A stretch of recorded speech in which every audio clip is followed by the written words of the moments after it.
Kanjeng Rasulullah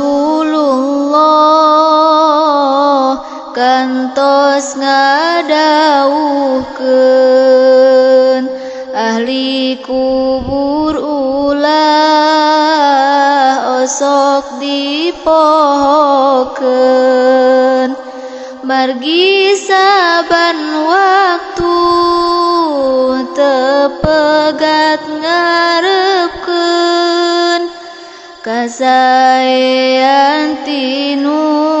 hirup didugikeun saurna ya anak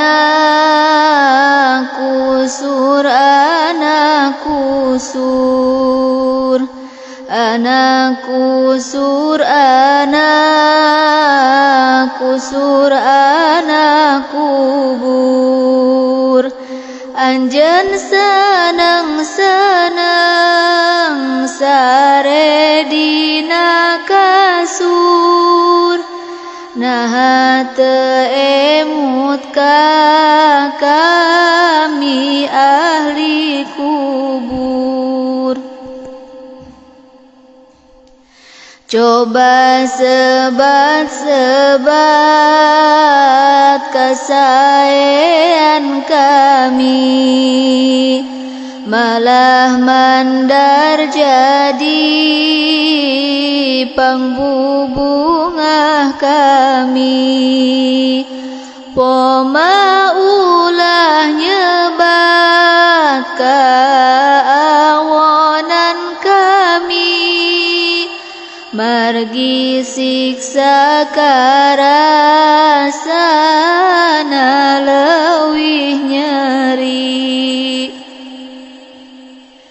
liek taneuh nu nyanggerak rasa sieun keeng